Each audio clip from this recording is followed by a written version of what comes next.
Fear may visit, but it never has to stay. That one truth can change the way you see everything. Because the real problem isn't fear itself, it's believing it's permanent. It's thinking that panic attacks will always control your life. But listen closely. Panic attacks and fear are not forever. That's not just a title. It's a decision. It's a fact. You don't have to live the rest of your life trapped in cycles of anxiety. You don't have to keep pretending you're fine when you're breaking inside. You don't need to fake confidence just to get through the day.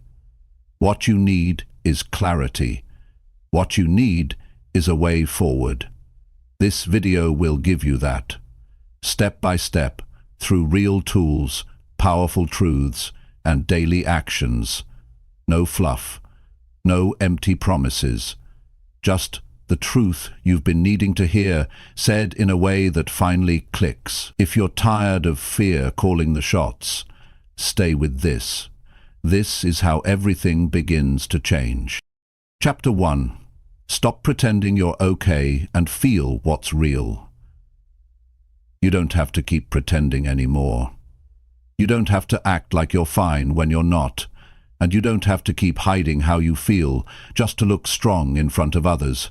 Because the truth is, strength is not in pretending. Strength is in honesty.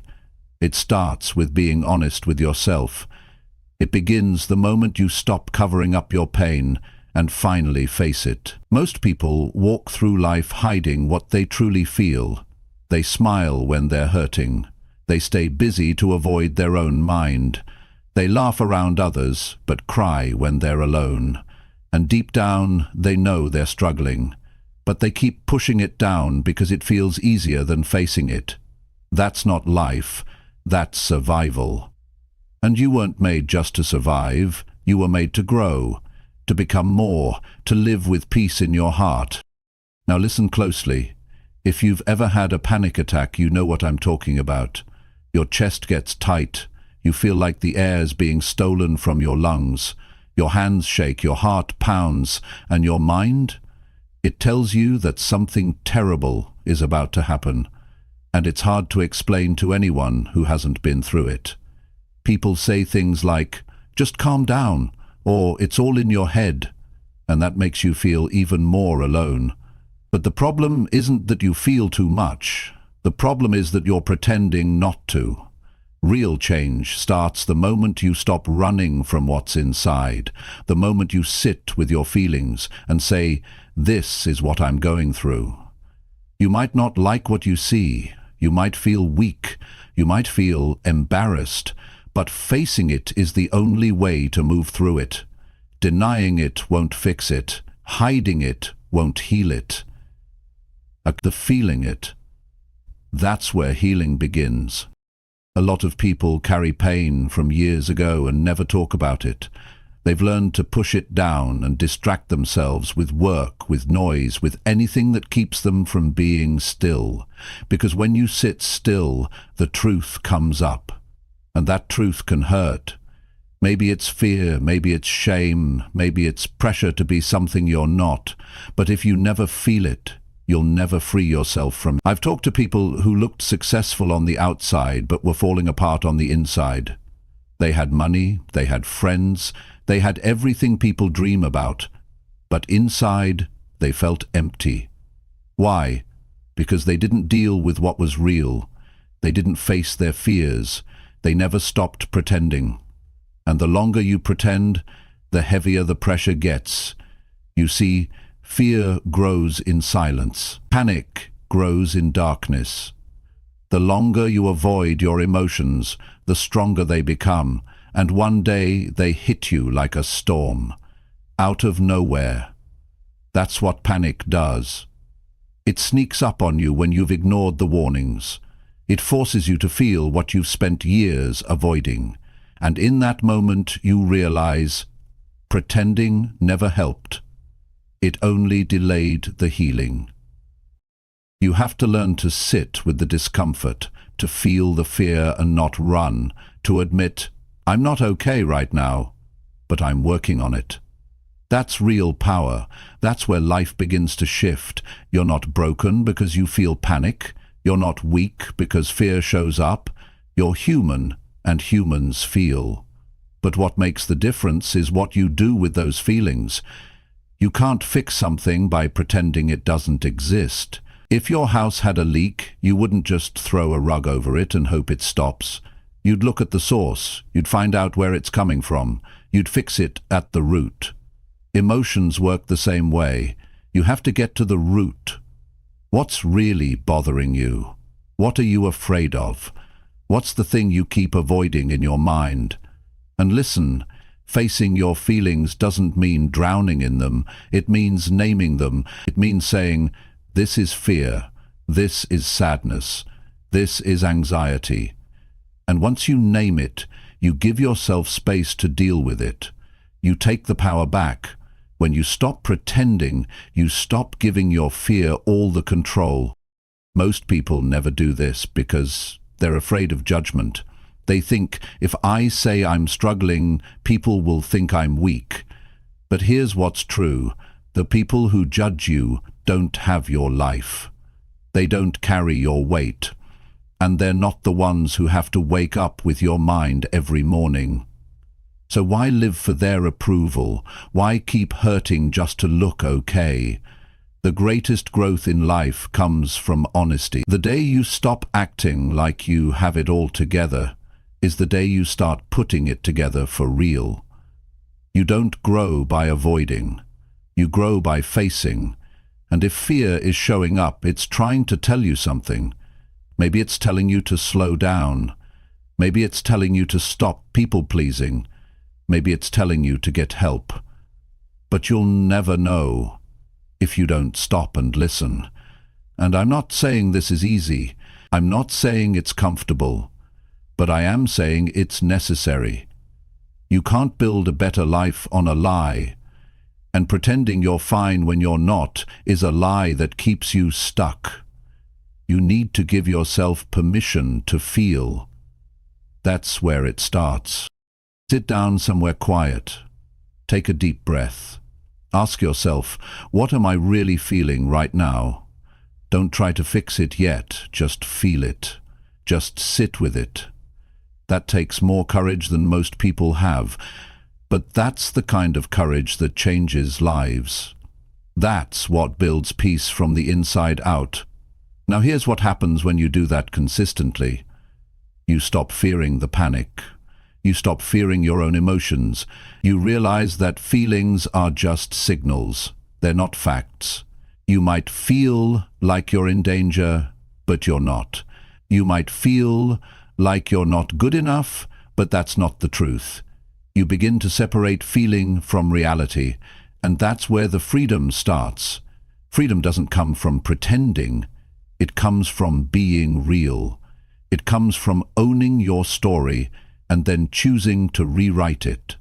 You don't have to carry this forever. You don't have to keep faking smiles. You don't have to keep saying, I'm fine, when you're breaking inside. There is nothing wrong with needing help. There's nothing wrong with saying, I'm going through a hard time. That is strength. That is growth. That is healing in progress. And once you stop pretending, you give others permission to do the same. You show them what real strength looks like. You become the light for someone who's still trapped in the dark, because they see you being honest. They see you being real, and that inspires them more than any perfect image ever could. You deserve to feel peace. You deserve to feel in control of your life again. But to get there, you have to be willing to stop pretending. Newale, wachbin ne igili ahwe nagava, wachbin ayali. To feel what's real, to face what hurts, and to start doing something about it. One small, honest step at a time. It might take days, it might take weeks, but you will get stronger. You will feel lighter. You will rebuild yourself. Because panic attacks and fear, they are not forever. They are moments. They are signals. and they can be overcome, but only if you stop acting like everything's fine and start facing what's true. And the truth is, you're capable, you're worthy, you're not alone, and you don't have to fake anything to deserve peace. You just have to stop pretending and start healing. Chapter 2. Face the fear you always avoid in silence. You can't wait around for something to push you anymore. You've done that before, haven't you? Sitting there, hoping the feeling would come, that spark, that drive, that burst of energy that finally makes you want to get up and do something about your life. But here's the truth most people avoid. Motivation doesn't show up on its own. And when it does, it never stays long enough. You can't keep living like you're waiting for a permission slip to act. That's how time slips away. That's how people lose years. That's how you get stuck in the same place, thinking, dreaming, but never doing. Some mornings you're going to wake up and not feel like doing anything. You won't feel inspired. You won't feel excited. You might even feel stuck or low or completely disconnected. But what you do in those moments will decide your future. Not what you feel, what you do. Because people who build something strong in life aren't the ones who always feel ready. They're the ones who move anyway. They show up without energy, they keep going without motivation, they choose action over excuses. When you sit around waiting for motivation, you give your power away. You hand over control to your emotions, and emotions, as real and valid as they are not always reliable. One moment you're up, the next you're down. And if you only move when you're in the mood, you'll barely move at all. You don't need to feel like doing it to do it. You need to make a decision. Right now. You need to decide that, even if you feel tired, even if your mind resists, even if your heart's not in it today, you're going to act anyway. That's how real progress happens. Discipline is a decision, and you're capable of that decision. You don't have to keep depending on a wave of excitement to get things done. You can build something deeper, something stable. You can create your own energy by choosing to move. And once you do that enough times, you train your mind to stop waiting and start leading. You become the one in charge, and that changes everything. Think about all the times you told yourself you'd do it tomorrow.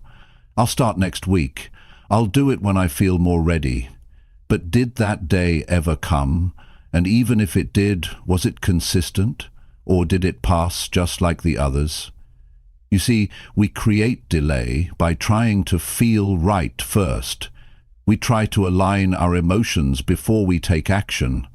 But the truth is, it's the action that changes how we feel, not the other way around. Action leads, emotion follows. You've got to get used to doing things without waiting to want to. Whether it's working out, studying, starting a new habit, breaking an old one, none of it requires you to feel like it. It requires you to step in and take charge. The first few minutes might feel hard. You might feel heavy, resistant, uncomfortable. But if you push through those first few minutes, everything changes. Your mind starts to follow your movement. Your energy builds. Your focus sharpens. But you only get there if you start. You only reach that place if you stop waiting. Some of the strongest people you admire didn't build their lives on motivation. They built it on routine. They built it on small choices they repeated every day, whether they felt like it or not. You won't always see results right away, and that's what makes it hard. You'll do the right thing today and feel like nothing's changing, but you need to keep going. You need to keep building when no one is clapping for you.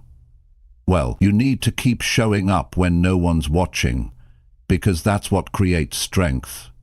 That's what builds trust in yourself. There's power in proving to yourself that you don't need to wait, that you don't need ideal conditions, that you don't need a perfect mood.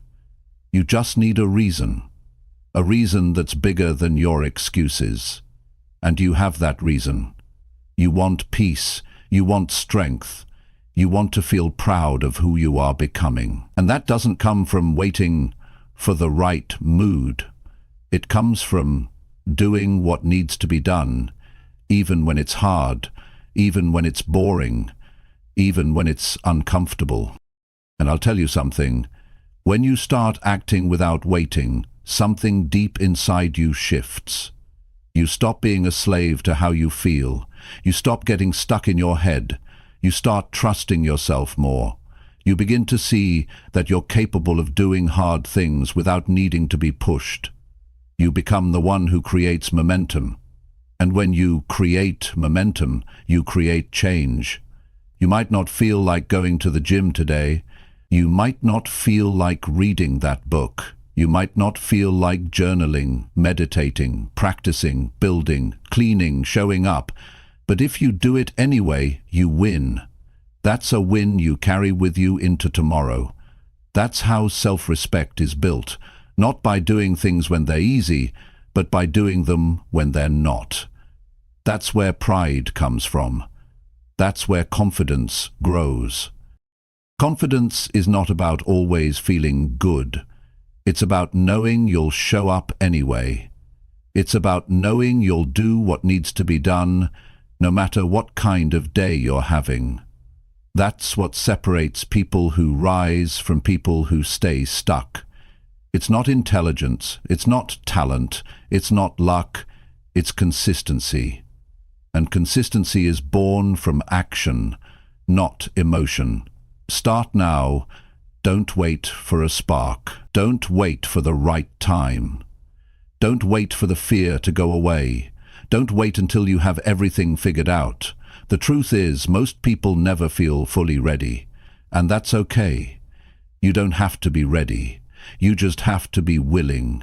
Willing to take the first step. Willing to try. Willing to fail and get back up. Willing to put in the work without a guarantee. Because here's the secret.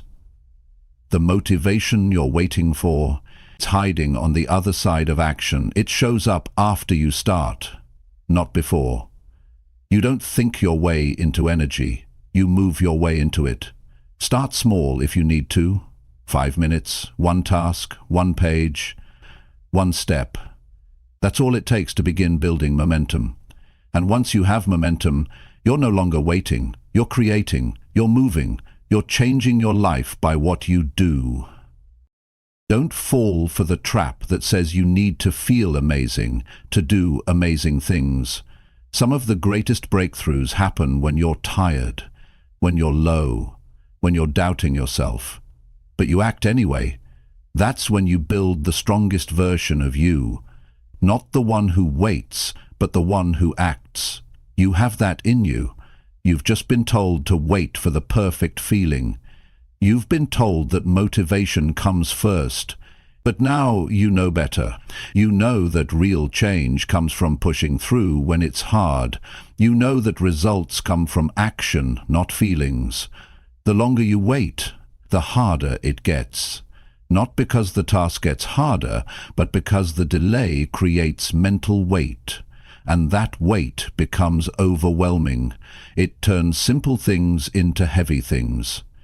But when you do it now, the weight doesn't build. You stay light. You stay clear. You stay in control. That's what I want for you. To be in control again. To stop living at the mercy of your emotions. To stop depending on feelings that come and go. To build a structure around your life that keeps you moving no matter what season you're in. This is your moment. No more waiting. No more excuses. No more telling yourself you'll start when you feel better. You want to feel better? Do the thing you've been putting off. You want to feel alive again? Get up and move. Take the first step, not because you're ready, but because you're done waiting. The future belongs to the ones who act, not the ones who feel like acting, but the ones who show up anyway. Be that person. Become that version of you, and when motivation finally does show up, you'll already be ahead, because you didn't wait for it, you built without it. And that's how you take control of your life. Starting now. Chapter 3. Accept that panic feels bad, but won't kill. Panic feels overwhelming. It can hit you in the middle of something normal, while shopping, while driving, while sitting quietly. Suddenly your heart is racing, your chest feels tight, your hands start to sweat, and your mind spirals into worst-case scenarios. In that moment, it feels like something serious is happening. Your body reacts like you're in real danger, but you're not, and that's what you need to remind yourself. It feels terrible, but it won't kill you. One of the biggest breakthroughs comes when you finally accept that panic attacks, no matter how strong they feel, cannot harm you. That moment of clarity changes everything, because the fear of panic is often worse than the panic itself. People fear losing control, they fear passing out, they fear something going wrong. But what's really happening is your nervous system is in overdrive. It's misfiring, it's telling you something is wrong, even when nothing is.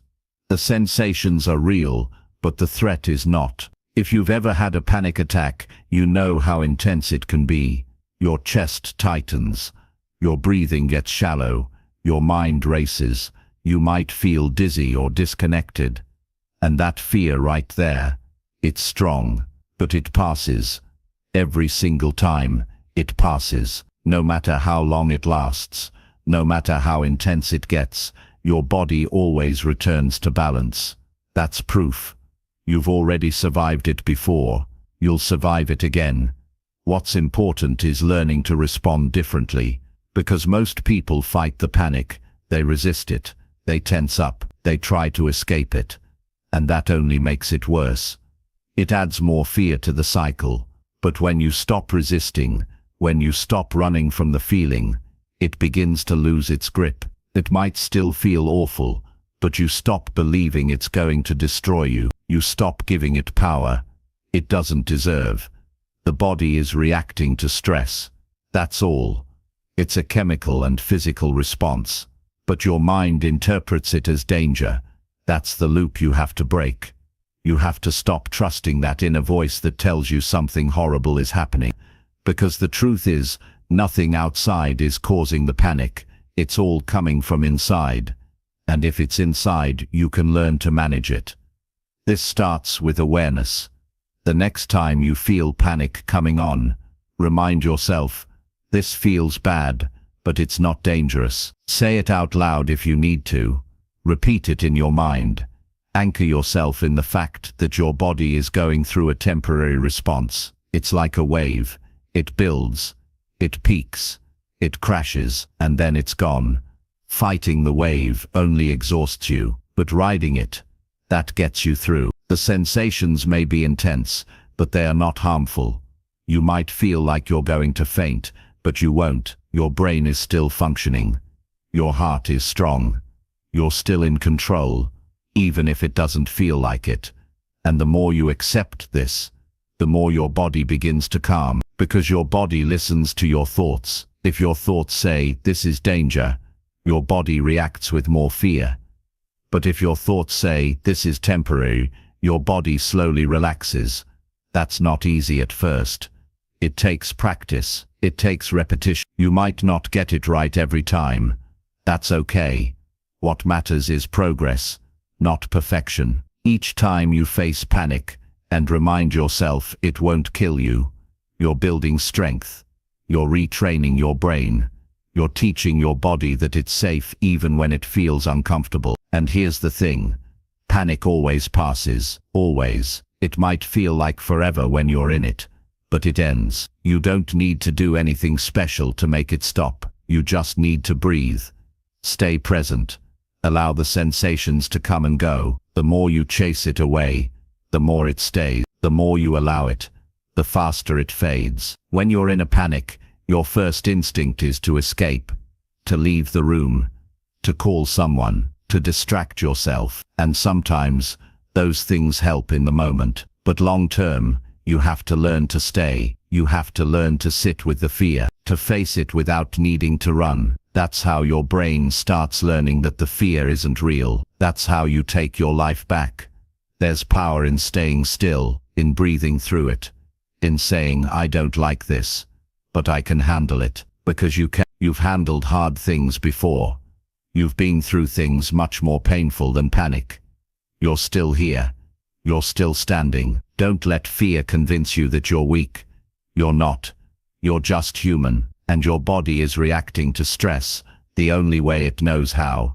Panic is uncomfortable, yes, but it's not deadly. Accepting that doesn't mean you like it. It means you stop fearing it. And when the fear of the panic goes down, the panic itself begins to lose intensity. That's the key. Not to stop the panic instantly, but to remove its control over your life. To stop letting it make your decisions. To stop letting it keep you stuck. You don't need to avoid situations just because panic might show up. You don't need to cancel your plans, avoid crowds, skip events or stay home just to feel safe. Because safety is not found in avoiding life. It's found in trusting yourself to handle what shows up, panic included. And the way you build that trust is by facing it again and again. You don't need to win some giant battle. You just need to take the next step, one moment at a time, one breath at a time, one breath at a time, one situation at a time. Each time you get through a panic attack without losing control, you prove something to yourself. You prove that you're stronger than the fear. And once you've seen that for yourself, the fear starts to fade. The people who overcome panic aren't the ones who never feel it. They're the ones who stop running from it, who stop making it the enemy, who learn to live life fully, even with the discomfort. You can be that person. You already have what it takes. You just need to stop believing the lie that panic equals danger. It doesn't. It feels real. It feels powerful. But feelings aren't always facts. Panic is a storm of false alarms. And just like a storm, it passes. Your job is not to fix it or erase it. Your job is to ride it through, to stay grounded, to stay breathing, and to remind yourself that even though it feels bad, you are safe. You'll come out the other side stronger every time. That strength builds layer by layer. Over time, your brain starts to believe the truth, that you're okay, that your body knows how to come back to balance, that fear doesn't get to lead anymore. Start with one panic attack, one moment, one breath, face it, breathe through it, let it come, let it go. Do that over and over until it becomes normal, until you stop fearing the feeling, until it becomes just another thing you know how to handle. You're not fragile, you're not broken, you're not weak for feeling this. You're learning, you're adjusting, you're healing. Panic is not the end, it's a signal, and now you know how to listen without being controlled by it. So the next time it rises up, stand your ground, remind yourself what's true. This feels bad, but it will pass. This feels intense, but I'm safe. This feels scary, but it can't hurt me. You'll get through it. You always have, and each time you do, you become more resilient, more clear, more in control. Panic might visit, but it doesn't stay. Fear might knock, but it doesn't own you. You are free to live, even with the panic, even with the fear, because they don't define you, they don't stop you, and they don't have the power they once did, not anymore. Chapter 4. Train your focus on what you can control. Most of what we worry about lives outside of our control. We stress about what others think. We replay things we said. We try to predict how something might go tomorrow, next week or next year. We carry around outcomes that haven't even happened yet. That's one of the biggest reasons we feel anxious. Our minds are constantly reaching for things we can't touch. And the more we focus on what we can't control, the more powerless we feel. There's a better way to live, and it starts by pulling your focus back. You have to bring your attention to what's actually in front of you. You can't change what someone else says or does. You can't change the past. You can't force life to unfold a certain way. but you can choose what you give your energy to. You can decide where your focus goes, and that's where your strength begins. Your mind has habits.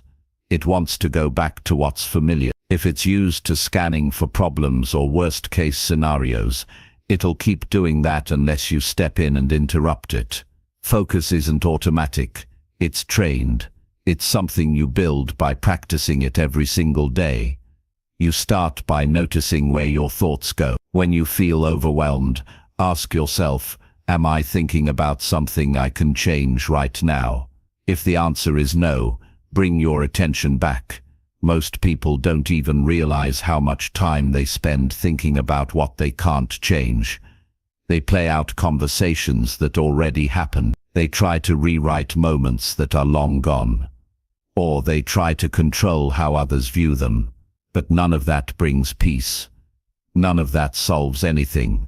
All it does is feed stress, feed fear, feed uncertainty.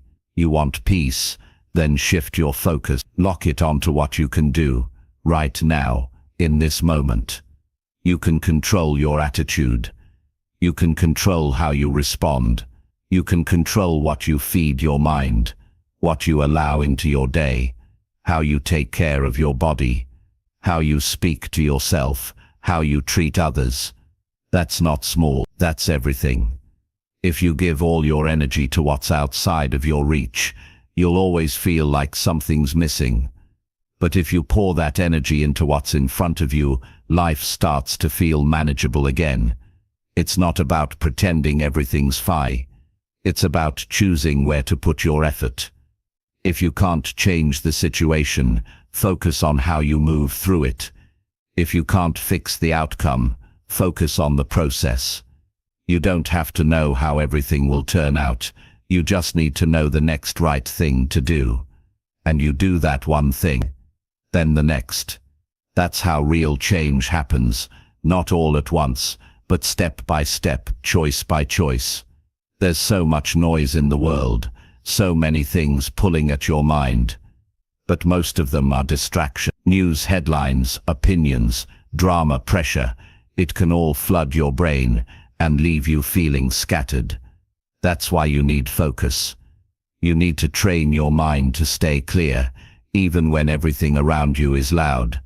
You need to get good at coming back to center, back to what matters, back to what you can control. When panic hits, it pulls your attention in every direction. You start worrying about what's happening, what might happen, what people will think, how long it'll last. But the truth is, in that moment, all you can do is breathe. All you can do is ground yourself. Your focus has to shrink. Not because you're weak, but because that's what helps you feel strong again. You stop trying to manage everything and start managing the moment. And that applies to more than panic. It applies to life. When things feel out of control, narrow your view. Focus on what's real, what's now, what's yours to carry. There's power in simplicity. There's peace in choosing what matters. And most of the time, it's not the big picture that needs fixing. It's your focus. You don't have to have all the answers. You don't need to know where everything's going. What you need is a clear head, a steady mind, a heart that knows where to put its energy. You don't build that by chance. You build it by training your focus, by noticing when your thoughts are slipping away and bringing them back again and again. And at first, it'll feel hard. Your mind will fight it. It'll want to wander. But you bring it back. That's the work. Not judging yourself when it drifts, but gently guiding it to where it needs to be. That's how you take your power back from fear, from anxiety, from everything you can't control. You're not here to manage the whole world. You're here to take care of your piece of it.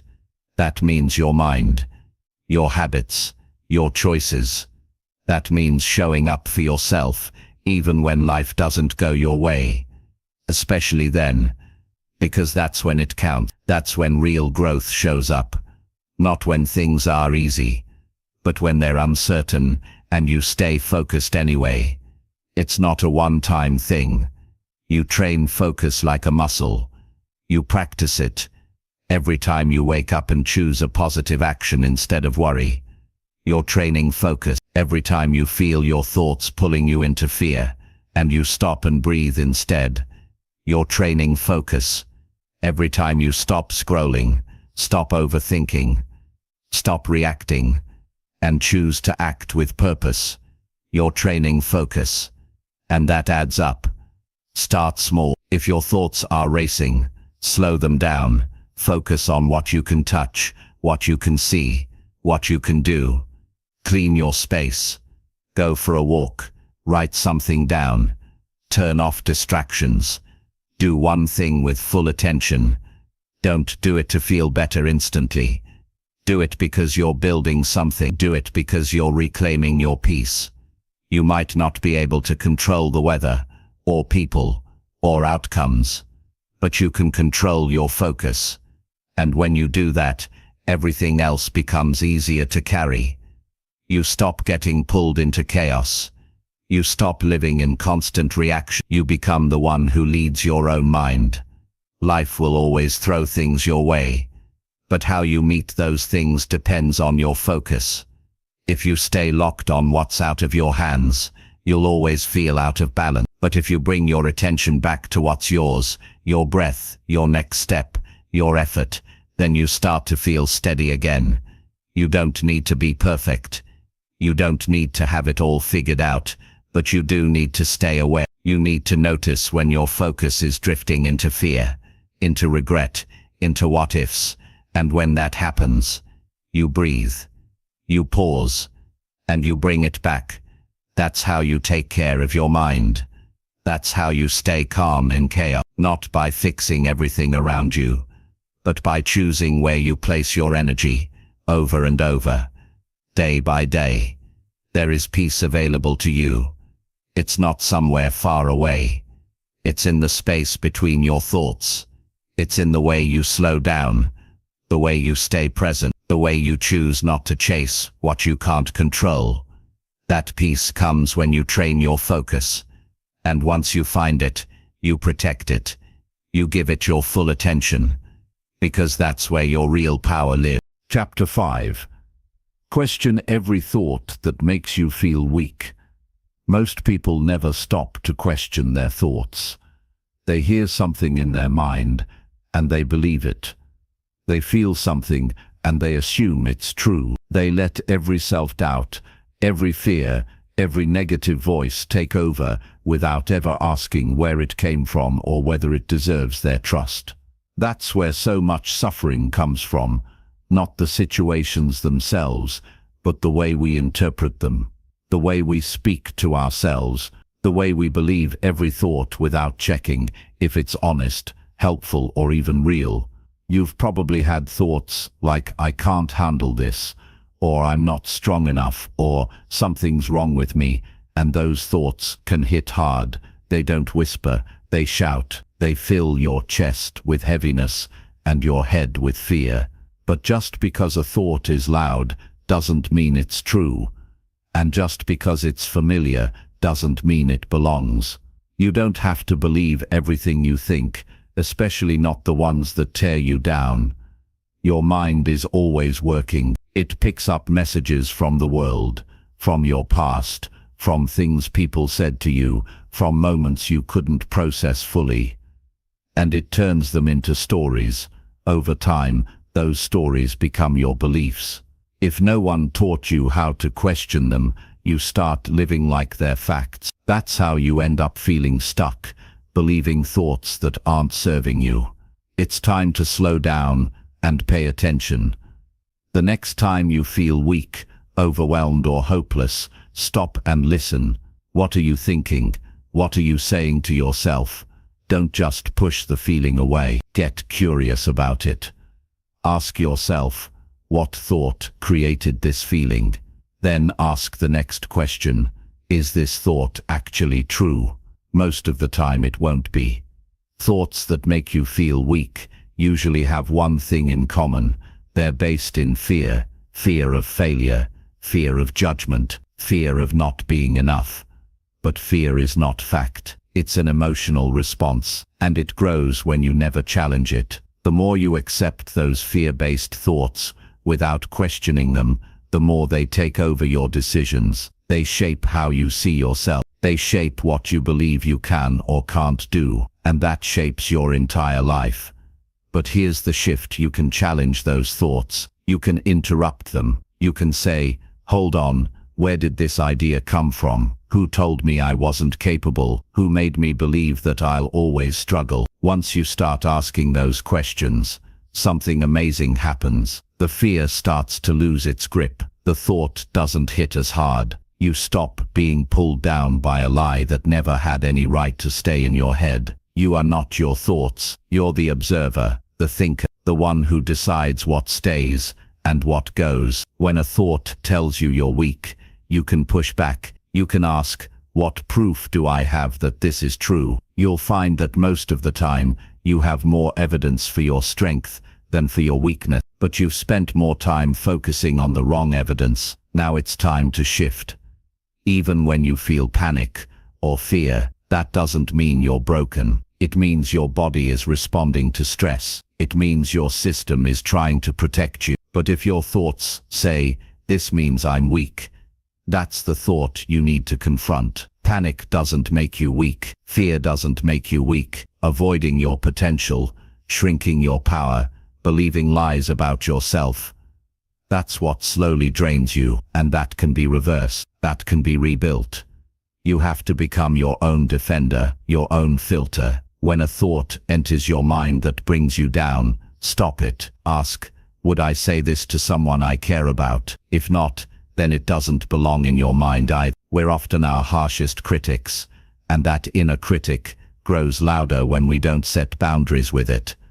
This isn't about fake positivity. It's not about pretending that everything is okay when it's not. It's about choosing thoughts that are grounded, honest, and useful. A thought that makes you feel stronger might be simple. It might be, I've been through worse and made it, or this is hard, but I can manage it, or even just, I'm learning. Those are real. They don't deny your struggle, but they remind you of your strength. It's also important to look at where your beliefs started. Some of the thoughts that bring you down didn't start with you. Maybe someone planted them when you were younger.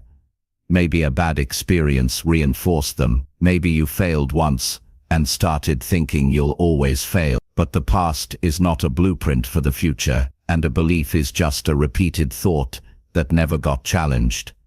You can begin to rewrite those beliefs, but first, you have to notice them. You have to catch them in real time. It might sound like, I always mess things up. Stop right there. Ask, is that true? Always. What about the things I've done well? This process is not about lying to yourself. It's about finding the full truth. And the full truth includes your resilience, your effort, your growth. When you question those harmful thoughts consistently, you build a new relationship with your mind. You stop fearing it. You stop letting it control you. You become more confident, not because the thoughts are gone, but because they don't define you anymore. You start to think with intention. You become more clear, more grounded, more you. And let's be honest, this takes practice. It won't happen in a day. You might catch a thought, question it, and still feel unsure. That's okay. Keep questioning. Keep coming back. You're not trying to shut down your thought. You're trying to guide them. Over time, you'll get better at spotting the ones that don't serve you. You'll get better at replacing them with thoughts that keep you moving forward. You are not weak for having doubt. You are not weak for needing to pause and reflect. That's part of growth. What makes you strong is your willingness to face what's inside, to not accept every thought as truth, to stop giving automatic power to the voice in your head, and start giving that power back to yourself. Start today. Listen carefully. Every time a thought says you're not enough, question it. Every time your mind tells you you're stuck, ask if that's really the case, because you're never as stuck as you think you are. Sometimes you just need to stop believing the thought that says you are. Build that habit. Get in the routine of checking in with yourself. Don't let your mind go unchallenged. You wouldn't let someone else talk down to you every day, so why let your own mind do it? Speak with clarity, think with courage, choose thoughts that bring you closer to peace. That's how you change your life, not by waiting for better circumstances, but by building better thinking, one thought at a time, one question at a time. You already have the strength. It's just buried under too many lies. Start clearing them out, start standing up to them, and watch how your energy changes. Watch how your confidence grows. Watch how your entire life begins to shift, just because you stopped accepting thoughts that made you feel small. You don't need anyone's permission to take your power back. You just need to decide that from now on, every thought must earn its place in your mind. If it doesn't make you stronger, clearer, or more focused, it's not welcome. This is your mind. These are your thoughts, and you have the final say. Chapter 6. Stand up and do something that grounds you. When your mind starts spinning and your emotions feel like too much to carry, the fastest way back to yourself is to stand up and do something that brings you into the present. Not something complicated, not something dramatic, just something real. Something simple, something that reminds you that you are here, alive, and still in control of what you do next. Most people stay stuck in their head when they're overwhelmed. They lie still, they scroll, they overthink, they shut down, and that only makes it worse. The more you sit in that loop, more distant everything starts to feel, the more helpless you become. But you don't need to wait for clarity to come to you. You can create it with movement. You can create it by reconnecting with the moment you're in. This isn't about avoiding what you feel. It's not about pretending you're okay.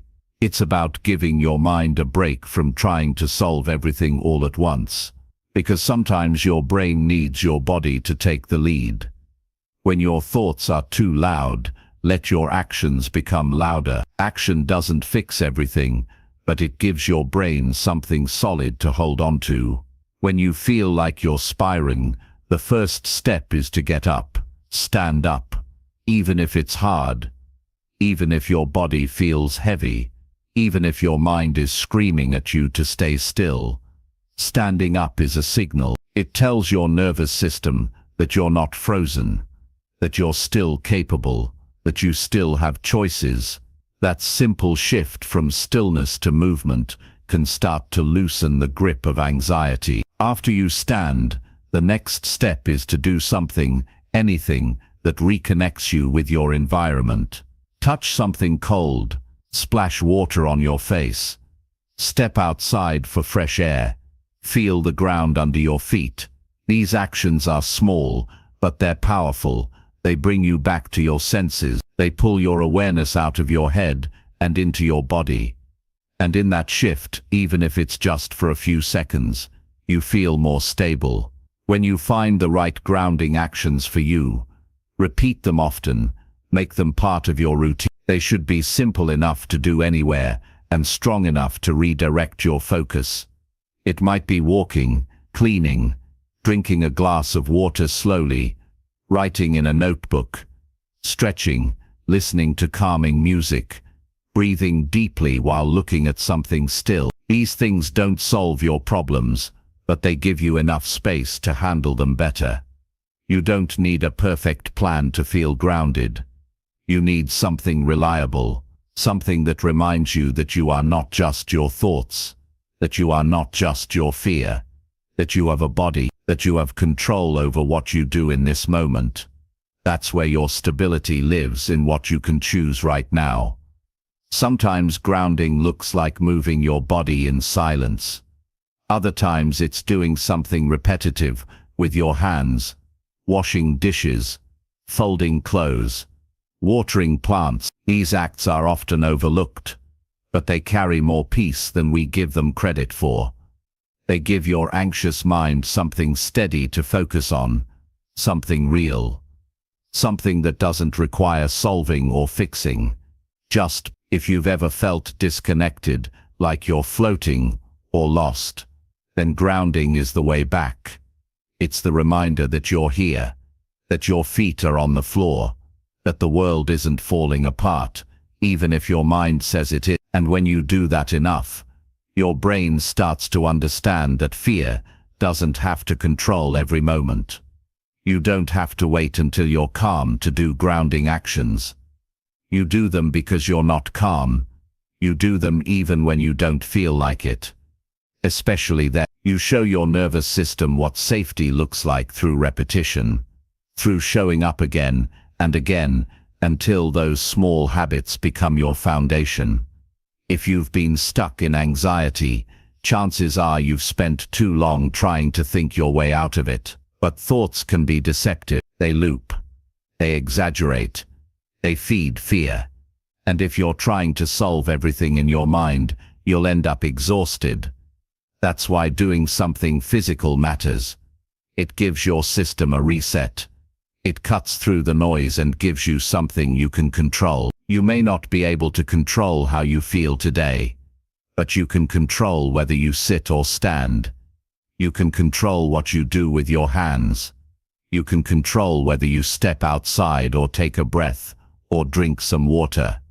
These things seem small, but they are choices, and choice is power. Choice reminds you that you are still capable, even on the hardest days.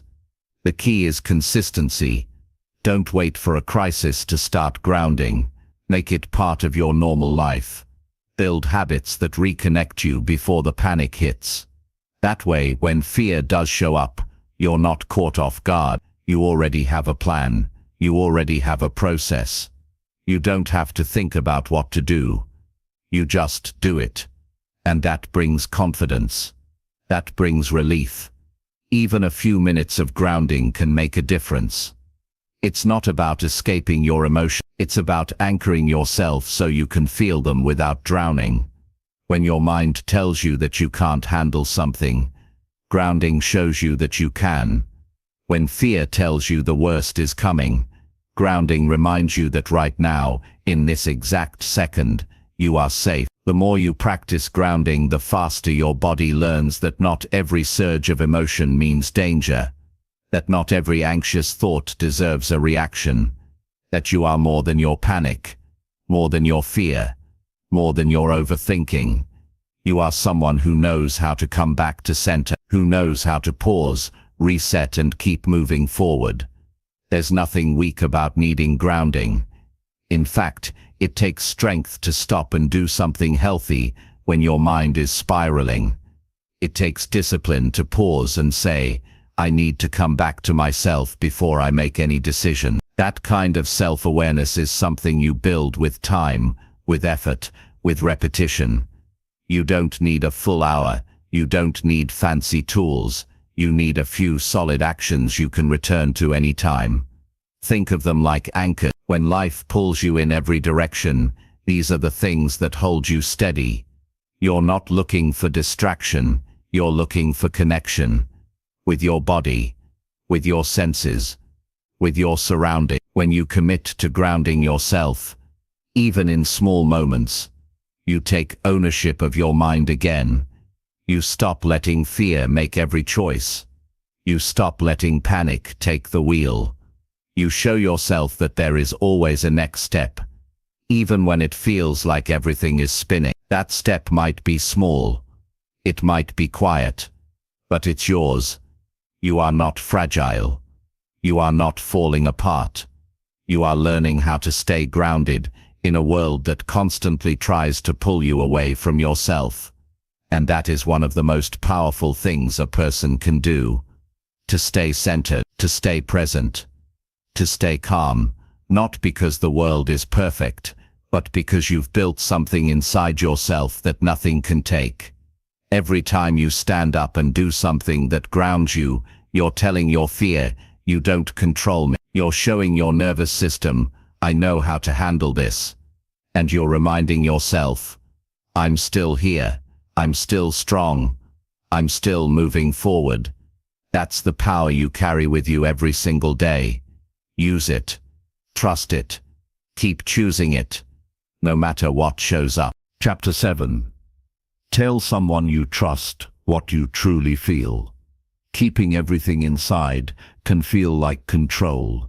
You think if you hold it all in, no one will see your pain. No one will judge you. No one will think less of you. So you put on a face. You smile when you're hurting. You act like you're fine when your chest is heavy. And the longer you keep it in, the more you feel alone, even when you're surrounded by people. What you're carrying gets heavier by the day, but you stay silent, not because you don't want help, but because somewhere deep down, you're afraid that if you speak the truth, everything will fall apart. That fear is what keeps so many people stuck. But the real damage doesn't come from sharing how you feel. It comes from hiding it for too long. The moment you tell someone you trust what you truly feel is the moment you finally breathe again. Not the shallow kind of breath you take when you're trying to hold it together. A real breath. One that says, I don't have to carry all of this by myself anymore. That moment is not weakness. It's not breakdown. It's release. It's honesty. It's strength in its rawest form. You might think nobody would understand. You might believe you'll be judged or misunderstood or dismissed. But staying silent doesn't protect you. It isolates you. It puts you in a mental prison where fear and shame grow louder every day. Talking doesn't make the pain go away instantly, but it lets some light in. It gives you space to understand your own emotions better.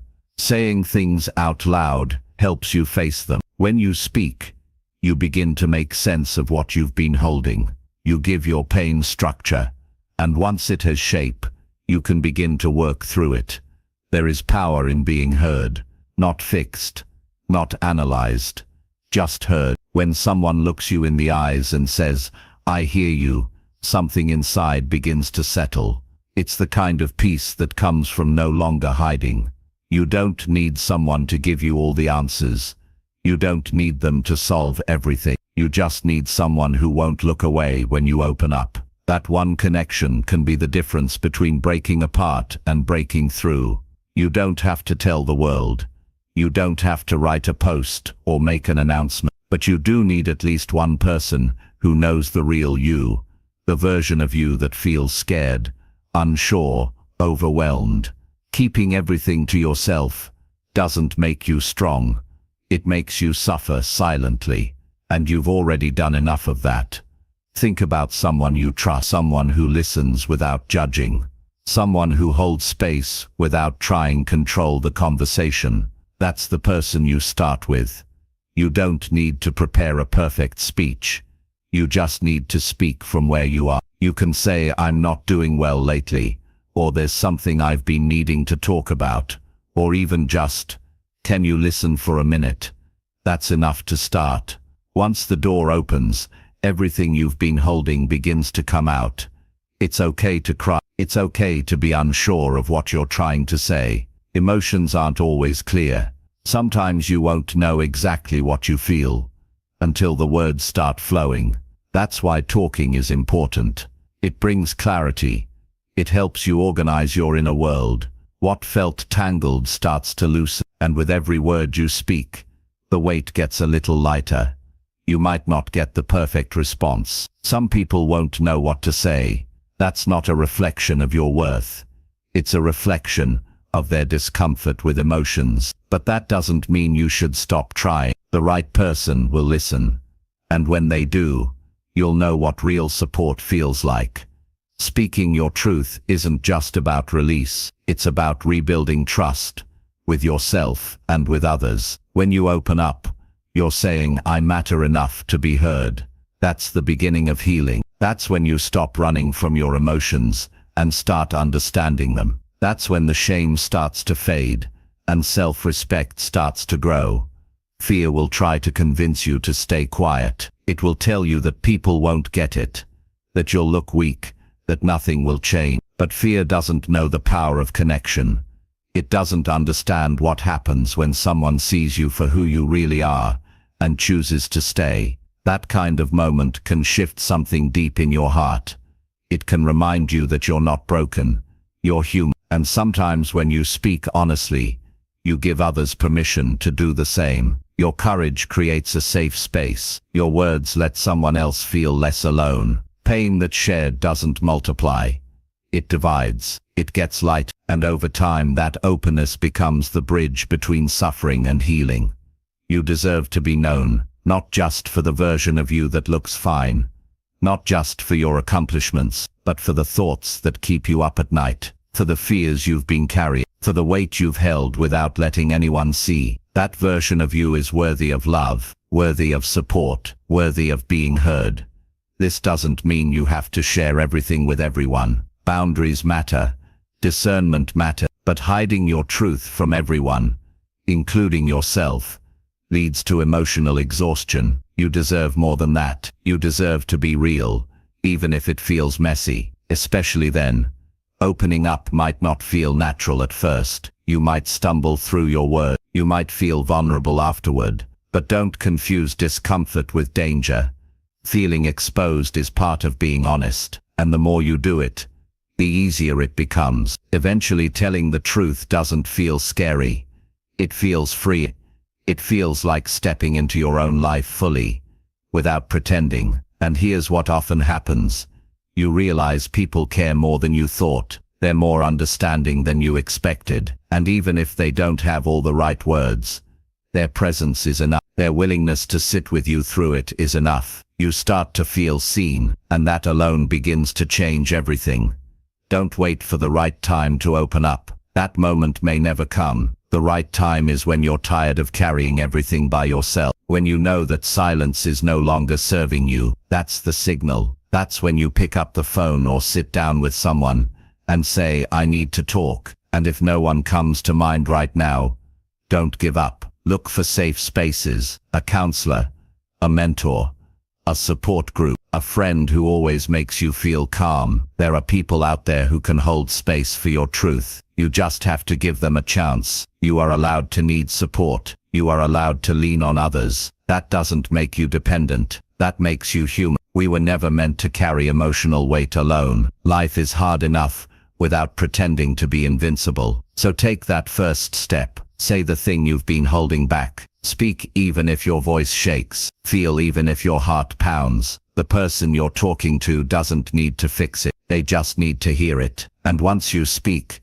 something begins to shift. You begin to rise. You're not alone in this. You never were. You just convinced yourself you had to deal with it quietly. But you don't. You can speak. You can share. You can be honest and still be strong. And when you do, you'll find that the world isn't as cold as your silence made it feel. There is warmth out there, connection, safety, understanding. But you won't feel it until you open the door and let someone in. Tell someone you trust what you truly feel. That one act might not solve everything, but it's the first step toward everything changing. That step is yours to take, and you're ready.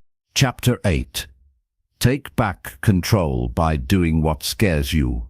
Fear has a way of shrinking your life without you even noticing. It starts with one decision to avoid something uncomfortable, then another, then a few more. Before long, your world gets smaller, and you start saying no to things you used to want. You stop showing up. You stop exploring. You stop trusting yourself to handle what might go wrong. You give fear the keys, and it begins driving every choice you make. The hard part is, it doesn't always feel dramatic. It creeps in slowly, one excuse at a time, one silent retreat after another, until one day you wake up and realize that you've built your entire routine around staying comfortable, staying safe, staying out of the way of anything that might trigger anxiety. But you can't live like that and feel free. You can't avoid what scares you and still feel strong. Real confidence doesn't come from staying where it's safe. It comes from moving through the thing that makes your heart race. It comes from acting when everything in your body is screaming at you to stop. Because that's the moment where growth lives. That's the moment where the power shifts back into your hands. The moment you do what scares you, you start to reclaim your life. No one is born fearless. Everyone has something they avoid. Everyone knows what it's like to freeze when a situation feels too big or too uncertain. But the difference between staying stuck and moving forward is whether or not you're willing to step toward the fear instead of away from it. Not all at once, not recklessly, but one step, then another. You test the fear. You look it in the face and you say, "You don't decide for me anymore." Most of the time, fear isn't even about real danger. It's about discomfort. It's about the unknown. It's about what might happen if things don't go perfectly. But your brain doesn't always know how to tell the difference. It reacts to fear the same way it reacts to actual threats. That's why you feel your heart pounding, your breathing getting shallow, your muscles tightening. But nothing's chasing you. Nothing's about to harm you. It's just your nervous system reacting to a story your mind is telling. And you can interrupt that story, not by thinking your way out of it, but by acting through it. You don't build courage by talking about fear. You build it by facing the moment you usually run from. You build it by walking into the place where you normally back away. The first time is always the hardest. That's when everything feels loud and uncertain. But if you push through, even just a little, something changes. Your body starts to settle. Your mind realizes that nothing terrible happened. And your belief in yourself grows. It grows because you did something you used to avoid. It grows because you took your power back from the fear. It doesn't have to be something massive. It might be making a phone call you've been putting off. It might be going to that event alone. It might be speaking up in a room where you usually stay silent. These moments feel small to others, but you know how big they are. And that's what matters. You know what fear has been keeping you from. And you know which steps will help you reclaim that space. You can start right now. Think about one thing you've been avoiding. Not because it's impossible, but because it makes you nervous. Something you care about. Something you've talked yourself out of too many times. That's your starting point. That's where you draw the line. And say, "I'm tired of being controlled by." Don't wait until you feel ready. You probably won't. Fear doesn't just disappear. You act while it's still there. That's what makes the action meaningful. That's what creates change. It's not about feeling brave before you move. It's about moving while you feel scared and realizing that you can handle it. You've already made it through things you once thought you couldn't. Look back. You'll find moments where you were terrified and still moved forward. Those moments didn't break you. They shaped you. They made you more capable. That same strength is still in you. You haven't lost it. It's just been buried under too many fearful thoughts. But you can access it again. And the way you do that is by taking action. Each time you do something that scares you, you take a piece of your life back. You regain trust in your ability to move through hard things. And that trust is priceless. It gives you the strength to face bigger challenges. It gives you the courage to dream again, to speak honestly, to show up fully. But you don't get that by avoiding. You get that by stepping into the moment with your whole heart, even when your hands are shaking. This is where real power lives, in the doing, in the choice to act, in the decision to no longer give fear the final say. Fear might always speak, but you don't have to listen. You can hear it and still move. You can feel anxious and still show up. You can feel the tightness in your chest and still take a breath and step forward. It's okay to be scared, but don't let that be the reason you stop. Let it be the reason you try harder. Let it be the reason you prove something to yourself, that you're not the same person you were yesterday, that you're no longer controlled by the past, that you're someone who moves forward, no matter what. Fear becomes weaker every time you act in spite of it. It loses its grip when you stop avoiding it. It starts to dissolve When you realize that the worst-case scenario your mind created never happens the way you imagined, you start to trust yourself more. You start to believe in your ability to recover, to adapt, to grow. You don't need to be fearless. You just need to be willing to try, willing to show up, willing to do the thing even though it's hard. That's where everything begins. That's where your life starts to expand again. Because when you stop avoiding, you start living. You start experiencing what it means to be fully present, fully engaged, fully alive. You're not doing this to impress anyone. You're doing it to be free. Free from the loop of fear. Free from the anxiety that shows up when you keep yourself small. Free from the frustration of watching your own life from the sidelines. It's your life. You get to decide what you say yes to.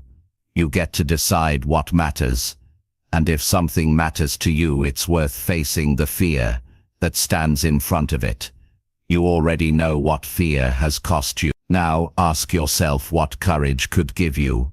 What would happen if you stepped into the thing you've been avoiding? What would open up if you stopped saying no because of fear? That's a life worth exploring. That's a life you can build, one act of courage at a time. You are more capable than you think. You are stronger than your fear. And the only way to truly prove that to yourself is by doing the thing. Not later. Not when everything feels easier. Now. While it still scares you.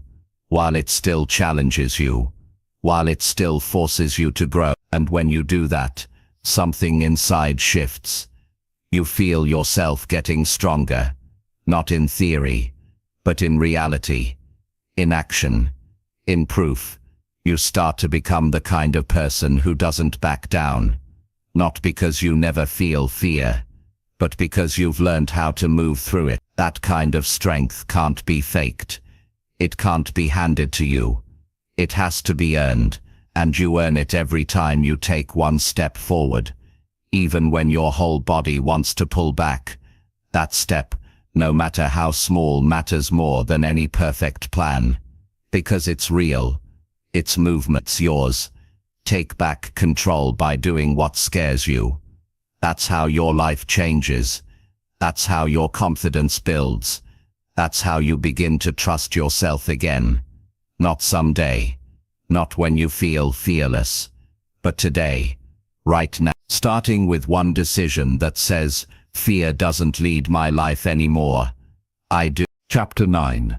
Let yourself feel it without fighting the feeling. Most people are taught to run from uncomfortable emotions. When sadness comes, they distract themselves. When anger shows up, they push it down. When anxiety rises, they try to talk themselves out of it. Over time, this becomes the habit. Deny it, ignore it, bury it, and pretend it's not there. But what you resist grows stronger. What you fight, fights back. And what you suppress doesn't disappear, it just waits. It waits to surface again, louder, heavier, and harder to handle. That's why the only way to truly move forward is to feel what you feel without trying to escape it. It's not easy. Letting yourself feel something that hurts, confuses, or scares you takes real strength. It takes courage to sit still when every part of you wants to run, but feeling the emotion is not what breaks you. Avoiding it is. The longer you avoid an emotion, the more power it gains. The more you suppress it, the more disconnected you become from your own truth. You begin to lose touch with what's really going on inside of you, and eventually that pressure builds until it starts showing up in other ways. Panic attacks, mood swings, exhaustion, constant irritability. You think it's coming out of nowhere, but it's not. It's coming from everything you never allowed yourself to feel. Your emotions are not your enemy. They're messengers. They're trying to tell you something. They're asking you to listen, not to fix. When you stop fighting them, they soften. When you let them in, they begin to pass. But you have to stop labeling them as wrong. Feeling scared doesn't mean something is wrong with you. Feeling lost doesn't mean you're broken. Feeling overwhelmed doesn't mean you've failed. It just means you're human. You're reacting to something that matters. You're experiencing life in real time, with a real heart and a real mind.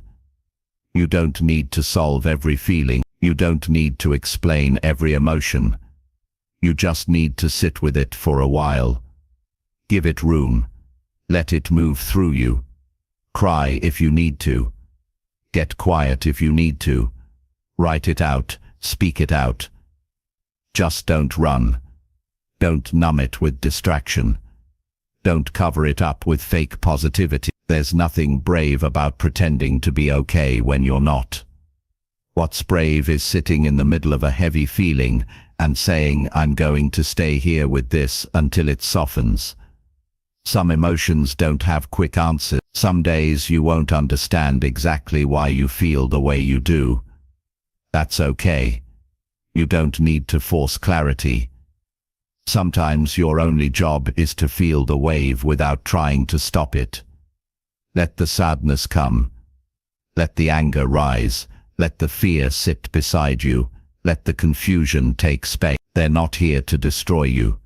They're here to be acknowledged. If you were never taught how to feel safely, you might believe that emotions are dangerous. You might have been told to calm down, or get over it, or stop crying when you were younger. So now, when something strong shows up inside of you, your first instinct is to shut it down. But now you're old enough to do something different. You can unlearn the fear of feeling. You can choose to give yourself what you didn't get, permission to feel, without shame. Your emotions need expression. Not to be exaggerated, not to be dramatized, but to be noticed. You can feel sadness without collapsing. You can feel fear without giving up. You can feel grief without losing your center. You just have to stop resisting the natural process. Emotions, when allowed, are temporary. They rise, they peak, they fall, like a wave. But if you try to hold them back, they start to build underneath the surface.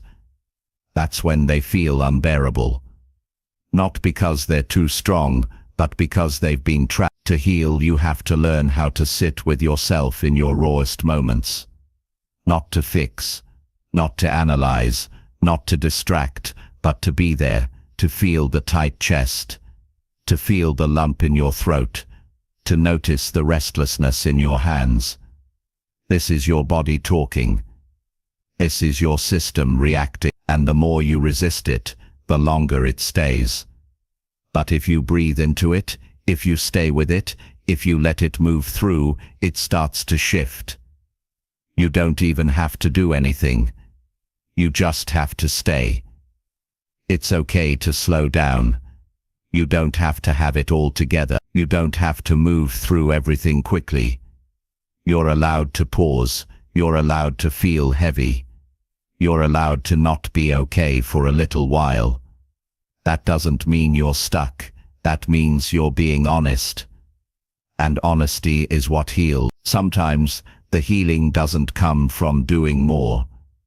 It comes from finally stopping. From getting quiet enough to hear what you've been ignoring. That silence is not emptiness. It's space. It's safety. It's where you reconnect with your own truth. You don't need someone else to validate what you feel. You don't need a perfect explanation. You just need to give yourself permission to feel without interruption. There's no wrong way to feel. Emotions don't follow logic. You might cry over something small because it triggered something big. You might get angry when you're actually scared. You might feel numb when you thought you'd feel everything. That's not a problem. That's just how emotions work. They're layered, they're complex, and they all have a right to exist. You're not weak for feeling deeply. You're not dramatic for needing space. You're not broken for having moments where you feel like everything is too much. You're someone who's learning how to be fully present with your own life. That's the kind of work most people avoid.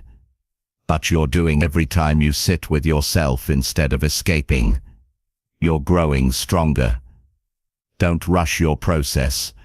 Don't compare your emotional timeline to someone else's. What you're feeling is valid. It matters.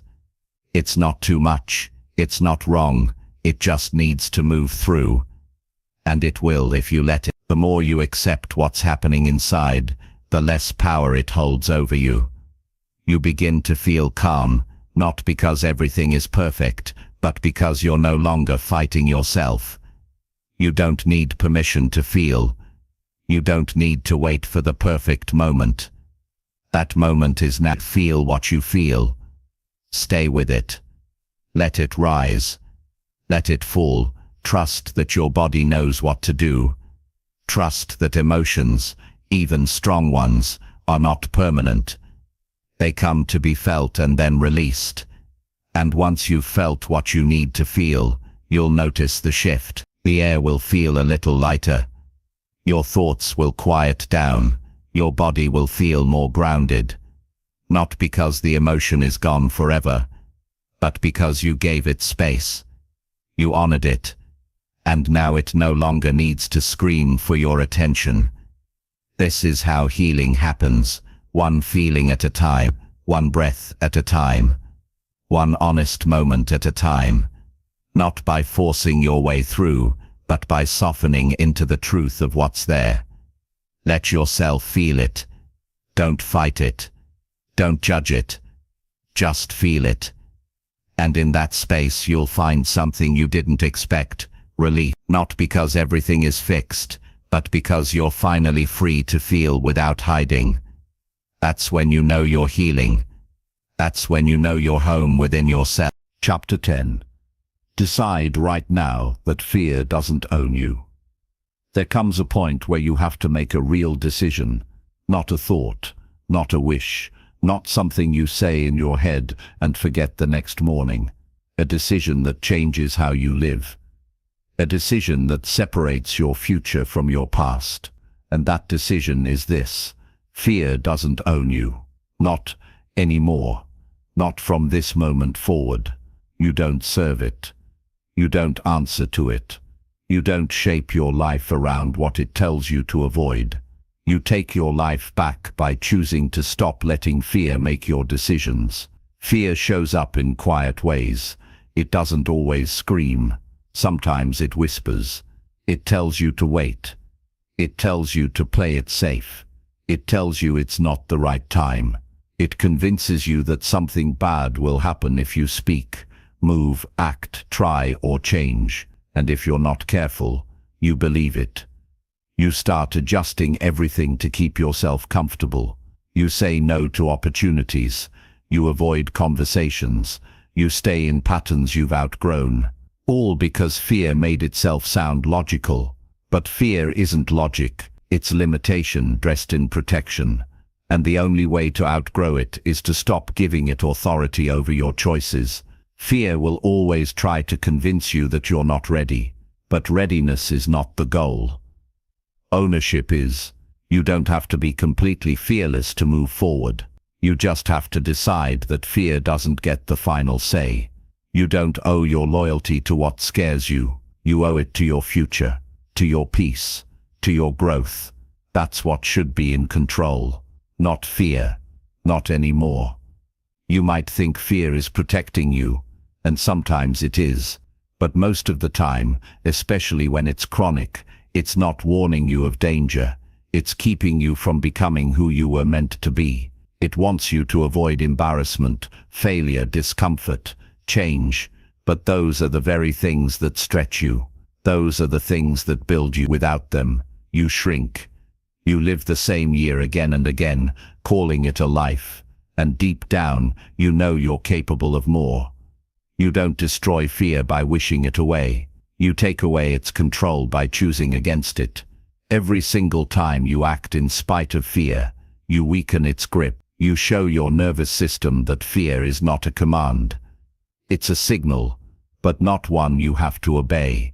And when you make that a habit, you begin to rewrite your entire identity. You stop being the person who's led by fear and start becoming the person who leads with clarity. That starts with one moment. Right now. This is the moment you draw the line.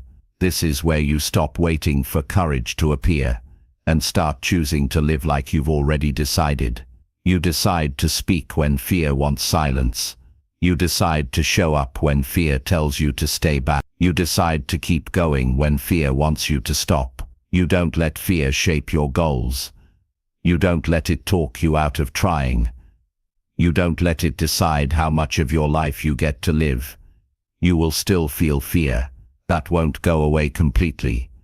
But it doesn't have to leave. You can feel fear and still act. You can feel nervous and still show up. You can feel uncertain and still make the move. Fear doesn't disappear.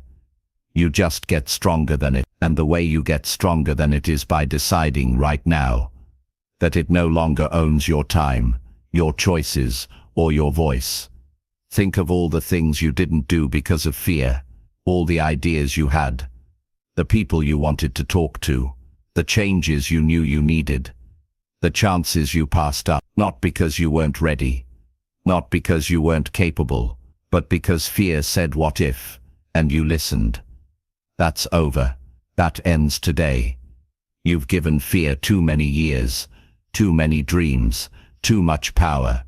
Now it's time to take it back. You take it back by stepping into the moments fear tries to steal. You make the call. You speak your truth. You say yes when your instinct is to hide. You make the move you've been thinking about for weeks, even if your heart is pounding, even if your voice shakes. That's the moment you grow. That's the moment you reclaim authority over your life. And here's what happens when you do that. You gain self-respect. You begin to trust yourself. Not because you always get it right, but because you show up anyway. That's what builds real confidence. Not pretending you're fearless, but showing yourself you can act with fear in the room. That kind of courage is earned, one decision at a time, one step at a time. Don't wait until the fear goes away. Don't wait until you feel ready. Don't wait for perfect conditions. The people who create change don't wait.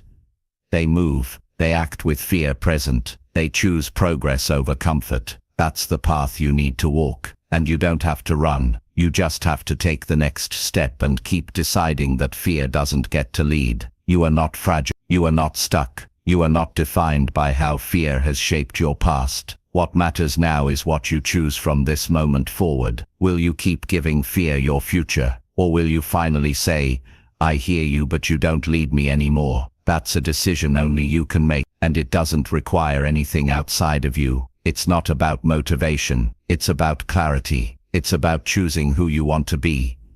Even when fear tries to convince you otherwise, you might stumble, you might feel resistance, you might doubt yourself, but you keep going because you've already lived enough of your life playing small. You've already spent enough energy trying to avoid discomfort. Now it's time to grow into your strength. That strength has been waiting beneath the fear, not behind it, not after it, beneath it. It's been there all along. And the more you act from that place, the more your fear begins to change shape. It no longer feels like a wall. It starts to feel like a doorway, one you've already walked through, one you no longer avoid. And on the other side of that door is a version of you who lives fully, who speaks freely, who chooses boldly. That version of you isn't waiting. That version of you is already living. You just have to catch up. This is your moment, right here. Not someday, not when you've healed everything, not when everything's perfect. Right now, this is where you decide that fear no longer controls your life. That decision doesn't erase fear, but it takes away its control. And once you've made that decision, you carry it with you into every conversation, every room, every new beginning. Every time fear shows up, you remind it you've already decided. You don't debate it. You don't explain yourself. You just act from the place that knows your truth. That place is steady. That place is clear. And that place is yours. You've spent enough time waiting for fear to loosen its grip. Now it's time to take back what's always been yours. Your voice, your courage, your power. From this moment forward, fear does not own you. You move anyway. You speak anyway. You live anyway. And that is the decision that changes everything.